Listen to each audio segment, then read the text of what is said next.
कपट तपस्वी ने कहा, इसी से मैं जगत में छिप कर रहता हूँ। श्री हरि को छोड़कर किसी से कुछ भी प्रयोजन नहीं रखता। प्रभु तो बिना जनाए ही सब जानते हैं। फिर कहो, संसार को रिझाने से क्या सिद्धि मिलेगी? तुम पवित्र और सुंदर बुद्धि वाले हो, इसी से मुझे बहुत ही प्यारे हो। तुम्हारी भी मुझ पर प्रीति और विश्वास है। हे तात, अब यदि मैं तुमसे कुछ छिपाता हूँ तो मुझे बहुत ही भयानक दोष लगेगा। ज्यों ज्यों वह तपस्वी उदासीनता की बातें कहता था, त्यों ही त्यों राजा को विश्वास उत्पन्न होता जाता था। जब वह बगुले की तरह ध्यान लगाने वाले कपटी मुनि ने राजा को कर्म, मन और वचन से अपने वश में जाना, तब वह बोला, हे भाई, हमारा नाम एक तनु है। यह सुनकर राजा ने फिर सिर नवाकर कहा, मुझे अपना अत्यंत सेवक जानकर अपने नाम का अर्थ समझाकर कहिए। कपटी मुनि ने कहा, जब सबसे पहले सृष्टि उत्पन्न हुई थी तभी मेरी उत्पत्ति हुई थी। तब से मैंने फिर दूसरी देह नहीं धारण की, इसी से मेरा नाम एक तनु है। हे पुत्र, मन में आश्चर्य मत करो, तप से कुछ भी दुर्लभ नहीं है। तप के बल से ब्रह्मा जगत को रचते हैं। तप ही के बल से विष्णु संसार का पालन करने वाले बने हैं। तप ही के बल से रुद्र संहार करते हैं। संसार में कोई भी ऐसी वस्तु नहीं है जो तप से न मिल सके। यह सुनकर राजा को बड़ा अनुराग हुआ। तब वह पुरानी कथाएं कहने लगा। कर्म, धर्म और अनेकों प्रकार के इतिहास कहकर वह वैराग्य और ज्ञान का निरूपण करने लगा। सृष्टि की उत्पत्ति, पालन और संहार की अपार आश्चर्य भरी कथाएं उसने विस्तार से कही। राजा सुनकर वह तपस्वी के वश में हो गया और तब वह उसे अपना नाम बताने लगा। तपस्वी ने कहा, राजन, मैं तुमको जानता हूँ। तुमने कपट किया, वह मुझे अच्छा लगा। हे राजन, सुनो, ऐसी नीति है कि राजा लोग जहाँ तहाँ अपना नाम नहीं कहते। तुम्हारी वही चतुराई समझकर तुम पर मेरा बड़ा प्रेम हो गया है। तुम्हारा नाम प्रताप भानु है। महाराज सत्यकेतु तुम्हारे पिता थे। हे राजन, गुरु की कृपा से मैं सब जानता हूँ, पर अपनी हानि समझकर कहता नहीं। हे तात, तुम्हारा स्वाभाविक सीधापन, सरलता, प्रेम, विश्वास और नीति में निपुणता देखकर मेरे मन में तुम्हारे ऊपर बड़ी ममता उत्पन्न हो गई है। इसीलिए मैं तुम्हारे पूछने पर अपनी कथा कहता हूँ। अब मैं प्रसन्न हूँ, इसमें संदेह न करना। हे राजन, जो मन को भावे वही मांग लो। सुंदर वचन सुनकर राजा हर्षित हो गया और पैर पकड़कर उसने बहुत प्रकार से विनती की। हे दयासागर मुनि, आपके दर्शन से ही चारों पदार्थ, धर्म, अर्थ, काम और मोक्ष मेरी मुट्ठी में आ गए। तो भी स्वामी को प्रसन्न देखकर मैं यह दुर्लभ वर मांगकर शोक रहित हो जाऊं। मेरा शरीर वृद्धावस्था, मृत्यु और दुख से रहित हो जाए।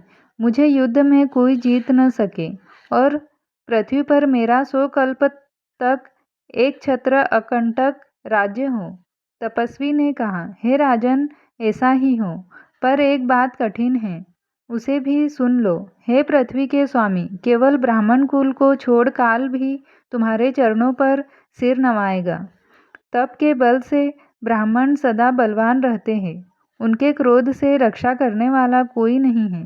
हे नरपति, यदि ब्राह्मणों को वश में कर लो तो ब्रह्मा, विष्णु और महेश भी तुम्हारे अधीन हो जाएंगे। ब्राह्मण कुल से जोर जबरदस्ती नहीं चल सकती। मैं दोनों भुजा उठाकर सत्य कहता हूँ। हे राजन, सुनो, ब्राह्मणों के शाप बिना तुम्हारा नाश किसी काल में नहीं होगा। राजा उसके वचन सुनकर बड़ा प्रसन्न हुआ और कहने लगा, हे स्वामी, मेरा नाश अब नहीं होगा। हे कृपानिधान प्रभु, आपकी कृपा से मेरा सब समय कल्याण होगा। एवं अस्तु, ऐसा ही हो। कहकर यह कुटिल कपटी मुनि फिर बोला, किंतु तुम मेरे मिलने तथा अपने राह भूल जाने की बात किसी से कहना नहीं। यदि कह दोगे तो हमारा दोष नहीं। हे राजन, मैं तुमको इसलिए मना करता हूँ कि इस प्रसंग को कहने से तुम्हारी बड़ी हानि होगी। छठे कान में यह बात पड़ते ही तुम्हारा नाश हो जाएगा। मेरा यह वचन सत्य जानना।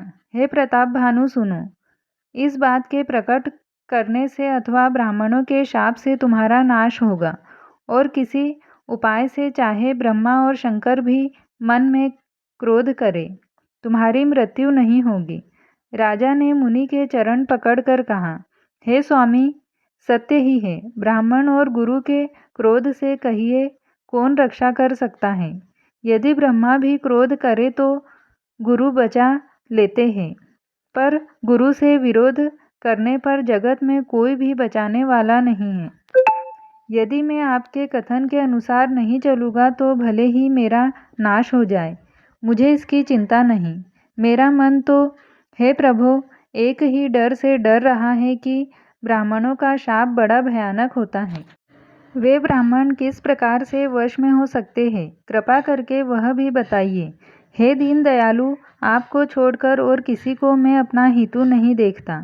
तपस्वी ने कहा, हे राजन सुनो, संसार में उपाय तो बहुत है, पर वे कष्ट साध्य है, बड़ी कठिनता से बनने में आते हैं, और इस पर भी सिद्ध हो या न हो, उनकी सफलता निश्चित नहीं है। हाँ, एक उपाय बहुत सहज है, परंतु उसमें भी एक कठिनता है। हे राजन, वह युक्ति तो मेरे हाथ है, पर मेरा जाना तुम्हारे नगर में हो नहीं सकता। जब से पैदा हुआ हूँ तब से आज तक मैं किसी के घर अथवा गांव नहीं गया, परंतु यदि नहीं जाता हूँ तो तुम्हारा काम बिगड़ता है। आज यह बड़ा असमंजस आ पड़ा है। यह सुनकर राजा कोमल वाणी से बोला, हे नाथ, वेदों में ऐसी नीति कही है कि बड़े लोग छोटों पर स्नेह करते ही हैं। पर्वत अपने सिरों पर सदा तृण को धारण किए रहते हैं। अगाध समुद्र अपने मस्तक पर फेन को धारण करता है, और धरती अपने सिर पर सदा धूलि को धारण किए रहती है। ऐसा कहकर राजा ने मुनि के चरण पकड़ लिए और कहा, हे स्वामी, कृपा कीजिए। आप संत हैं, दीन दयालु हैं, अतः हे प्रभो, मेरे लिए इतना कष्ट अवश्य सहिए। राजा को अपने अधीन जानकर कपट में प्रवीण तपस्वी बोला, हे राजन सुनो, मैं तुमसे सत्य कहता हूँ, जगत में मुझे कुछ भी दुर्लभ नहीं है। मैं तुम्हारा काम अवश्य करूँगा, क्योंकि तुम मन, वाणी और शरीर तीनों से मेरे भक्त हो। पर योग, युक्ति, तप और मंत्र का प्रभाव तभी फलीभूत होता है जब वे छिपाकर किए जाते हैं। हे नरपति, मैं यदि रसोई बनाऊं और तुम उसे परोसो और मुझे कोई जानने न पावे, तो उस अन्न को जो जो खाएगा सो सो तुम्हारा आज्ञाकारी बन जाएगा। यही नहीं, उन भोजन करने वालों के घर भी जो भी कोई भोजन करेगा, हे राजन सुनो, वह भी तुम्हारे अधीन हो जाएगा। हे राजन, जाकर यही उपाय करो और वर्ष भर भोजन कराने का संकल्प कर लेना। नित्य नए 1,00,000 ब्राह्मणों को कुटुंब सहित निमंत्रित करना। मैं तुम्हारे संकल्प के काल अर्थात 1 वर्ष तक प्रतिदिन भोजन बना दिया करूँगा। हे राजन, इस प्रकार बहुत ही थोड़े परिश्रम से सब ब्राह्मण तुम्हारे वश में हो जाएंगे। ब्राह्मण हवन, यज्ञ और सेवा पूजा करेंगे तो उस प्रसंग संबंध से देवता भी सहज ही वश में हो जाएंगे। मैं एक और पहचान तुमको बताए देता हूँ कि मैं इस रूप में कभी न आऊँगा। हे राजन, मैं अपनी माया से तुम्हारे पुरोहित को हर लाऊंगा। तप के बल से उसे अपने समान बनाकर 1 वर्ष तक यही रखूंगा। और हे राजन सुनो, मैं उसका रूप बनाकर सब प्रकार से तुम्हारा काम सिद्ध करूंगा। हे राजन, राह बहुत मैं घोड़े सहित तुमको सोते ही मैं घर पहुंचा दूंगा।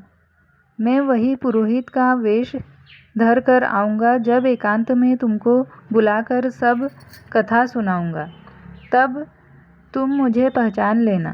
राजा ने आज्ञा मानकर शयन किया और वह कपट ज्ञानी आसन पर जा बैठा।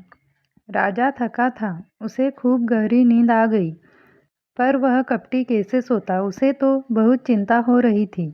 उसी समय वहाँ कालकेतु राक्षस आया, जिसने सुअर बनकर राजा को भटकाया था।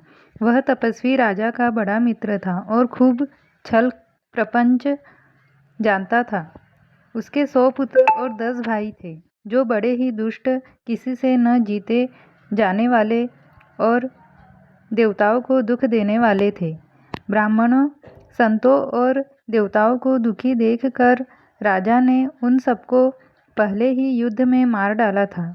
उस दुष्ट ने पिछला वैर याद करके तपस्वी राजा से मिलकर सलाह विचारी, षड्यंत्र किया और जिस प्रकार शत्रु का नाश हो वही उपाय रचा। भावी वर्ष राजा प्रताप भानु कुछ भी न समझ सका। तेजस्वी शत्रु अकेला भी हो तो भी उसे छोटा नहीं समझना चाहिए।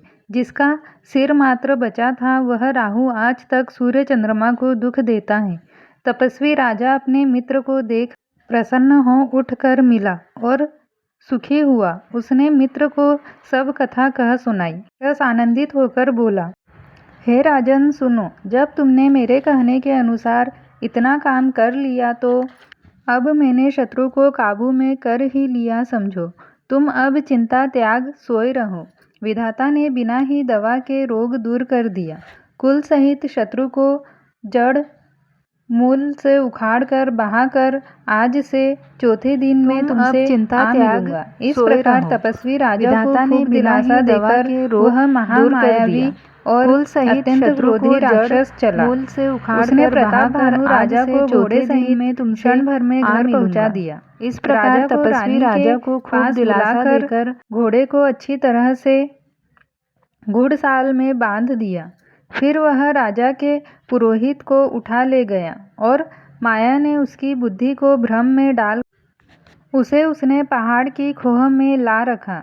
वह आप पुरोहित का रूप बनाकर उसकी सुंदर सेज पर जा लेटा। राजा सवेरा होने से पहले ही जागा और अपना घर देखकर उसने बड़ा ही आश्चर्य माना। मन में मुनि की महिमा का अनुमान करके वह धीरे से उठा, जिसमें रानी न जान पावे। फिर उसी घोड़े पर चढ़कर वन को चला गया। नगर के किसी भी स्त्री पुरुष ने नहीं जाना। दोपहर बीत जाने पर राजा आया। घर घर उत्सव होने लगे और बधावा बजने लगा। जब राजा ने पुरोहित को देखा तब वह अपने उसी कार्य का स्मरण कर उसे आश्चर्य से देखने लगा। राजा को 3 दिन युग के समान बीते। उसकी बुद्धि कपटी मुनि के चरणों में लगी। निश्चित समय जानकर पुरोहित बना हुआ राक्षस आया और राजा के साथ की हुई गुप्त लड़ाई के अनुसार उसने अपने सब विचार उसे समझाकर कह दिए। संकेत के अनुसार गुरु को उस रूप में पहचान कर राजा प्रसन्न हुआ। भ्रमवश उसे चेत न रहा कि यह तापस मुनि है या कालकेतु राक्षस। उसने तुरंत 1 लाख उत्तम ब्राह्मणों को कुटुंब सहित निमंत्रण दे दिया। पुरोहित ने 6 रस और 4 प्रकार के भोजन, जैसा कि वेदों में वर्णन है, बनाए। उसने मायामयी रसोई तैयार की और इतने व्यंजन बनाए जिन्हें कोई गिन नहीं सकता। अनेक प्रकार के पशुओं का मांस पकाया और उसमें उस दुष्ट ने ब्राह्मणों का मांस मिला दिया। सब ब्राह्मणों को भोजन के लिए बुलाया और चरण धोकर आदर सहित बैठाया। ज्यों ही राजा परोसने लगा, उसी काल कालकेतुकृत आकाशवाणी हुई, हे ब्राह्मणों, उठ उठकर अपने घर जाओ। यह अन्न मत खाओ, इसके खाने में बड़ी हानि है। रसोई में ब्राह्मणों का मांस बना है। आकाशवाणी का विश्वास मानकर सब ब्राह्मण उठ खड़े हुए। राजा व्याकुल हो गया, परंतु उसकी बुद्धि मोह में भूली हुई थी। होनहारवश उसके मुंह से एक बात भी न निकली। तब ब्राह्मण क्रोध सहित बोल उठे। उन्होंने कुछ भी विचार नहीं किया। अरे मूर्ख राजा, तू जाकर परिवार सहित राक्षस हो। रे नीच क्षत्रिय, तूने तो परिवार सहित ब्राह्मणों को बुलाकर उन्हें नष्ट करना चाहा। ईश्वर ने हमारे धर्म की रक्षा की, अब तू परिवार सहित नष्ट होगा। 1 वर्ष के भीतर तेरा नाश हो जाए, तेरे कुल में कोई पानी देने वाला तक न रहेगा। शाप सुनकर राजा भय के मारे अत्यंत व्याकुल हो गया। फिर सुंदर आकाशवाणी हुई, अरे मूर्ख राजा, ब्राह्मणों जाकर विचार कर परिवार शाप नहीं दिया। राजा ने कुछ भी अपराध नहीं किया। आकाशवाणी सुनकर सब ब्राह्मण परिवार सहित ब्राह्मणों तब राजा वहां गया जहाँ भोजन बना था। देखा तो वहाँ न भोजन था न रसोइया ब्राह्मण ही था। तब राजा मन में अपार चिंता करता हुआ लौटा। उसने ब्राह्मणों को सब वृत्तांत सुनाया और बड़ा ही भयभीत और व्याकुल होकर वह पृथ्वी पर गिर पड़ा। हे राजन, यद्यपि तुम्हारा दोष नहीं है तो होनहार नहीं मिटता। ब्राह्मणों का शाप बहुत ही भयानक होता है, यह किसी तरह भी टल नहीं सकता। ऐसा कहकर सब ब्राह्मण चले गए। नगर निवासियों ने जब यह समाचार पाया तो वे चिंता करने और विधाता को दोष देने लगे। जिसने हंस बनाते बनाते कौवा कर दिया, ऐसे पुण्यात्मा राजा को देवता बनाना चाहिए था, सो राक्षस बना दिया। पुरोहित को उसके घर पहुंचाकर असुर कालकेतु ने कपटी तपस्वी को खबर दी। उस दुष्ट ने जहाँ तहाँ पत्र भेजे, जिससे सब वेरी राजा सेना सजा सजा कर दौड़े और उन्होंने डंका बजाकर नगर को घेर लिया। नित्य प्रति अनेक प्रकार से लड़ाई होने लगी। प्रताप भानु के सब योद्धा शूरवीरों की करनी करके रण में जूझ मरे। राजा भी भाई सहित खेत रहा। सत्यकेतु के कुल में कोई नहीं बचा। ब्राह्मणों का शाप झूठा कैसे हो सकता था। शत्रु को जीतकर नगर को फिर से बसाकर सब राजा विजय और यश पाकर अपने अपने नगर को चले गए।